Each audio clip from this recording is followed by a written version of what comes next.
Vipimo vinavyosaidia kuwalinda wanawake dhidi ya saratani ya mlango wa kizazi.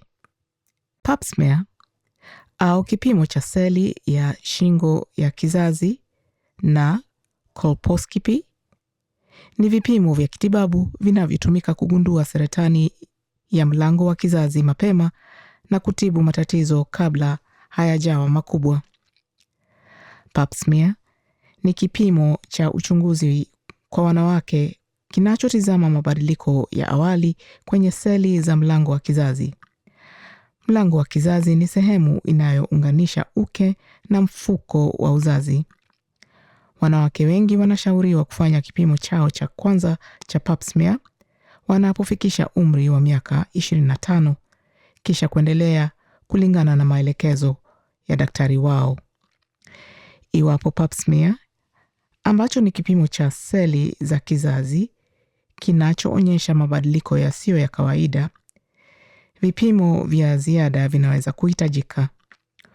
Uchunguzi na matibabu ya mapema hupunguza kwa kiasi kikubwa hatari ya kupata saratani ya mlango wa kizazi au uterasi. Wakati wa kufanya pap smear, daktari ataondoka chumbani ili akupatie faragha unapovua nguo kuanzia kiunoni kushuka chini. Kisha ujifunike kwa shuka utakalopewa. Baada ya hapo, utalala juu ya meza ya uchunguzi huku miguu yako ikiwa imewekwa kwenye vishikio vya miguu. Daktari ataingiza kwa upole kifaa cha kitibabu kinachoitwa speculum kilichotengenezwa na chuma au plastiki ndani ya tundu la uke. Kifaa hiki humsaidia daktari kuona mlango wa kizazi kwa uwazi. Kisha, daktari atatumia brashi ndogo kukusanya seli kutoka kwenye mlango wa kizazi. Seli hizi hutumwa maabara na kuchunguzwa kwa darubini ili kuona kama kuna mabadiliko yanayoweza kuleta wasiwasi. Daktari wako atakujulisha matokeo ya kipimo. Matokeo hasi au kwa lugha ya Kiingereza negative humaanisha kuwa hakuna seli zisizo za kawaida zilizopatikana. Iwapo kuna dalili za wasiwasi, daktari anaweza kupendekeza kipimo kingine kilichoitwa colposcopy. Matokeo kwa kawaida huchukua siku chache kupatikana. Colposcopy ni kipimo cha ufuatiliaji kinachochunguza kwa undani zaidi mabadiliko yaliyoonekana kwenye pap smear. Daktari atatumia tena speculum kuangalia mlango wa kizazi na anaweza kupaka kimiminika maalum ili kuona vizuri zaidi. Kisha daktari hutumia kifaa cha kukuza kama darubini kuangalia na kupiga picha za mlango wa kizazi na uke.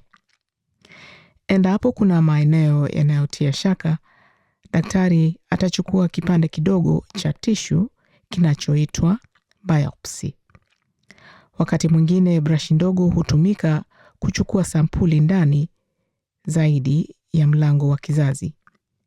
Utaratibu huu huchukua takriban dakika 15. Kabla ya utaratibu huu, daktari anaweza kukuambia uache kutumia baadhi ya dawa. Unaweza kutumia dawa za kupunguza maumivu ili kusaidia kuzuia kukamaa kwa tumbo. Unashauriwa kuepuka kupanga kipimo hiki wakati wa kipindi chako cha hedhi. Utapokea matokeo ya colposcopy kutoka kwa daktari wako siku chache baadaye. Matokeo yanaweza kuonyesha kuwa kila kitu kiko sawa au yanaweza kuonyesha mabadiliko ya seli ambayo inaweza kugeuka kuwa saratani au saratani yenyewe. Vipimo vya ziada mara nyingi huhitajika kuthibitisha utambuzi. Ni muhimu sana kufuata maelekezo ya daktari wako kuhusu vipimo vya matibabu na ufuatiliaji, ambayo inaweza kujumuisha vipimo zaidi na miada hospitalini. Kumbuka, saratani ya mlango wa kizazi ni rahisi zaidi kutibika inapogunduliwa mapema.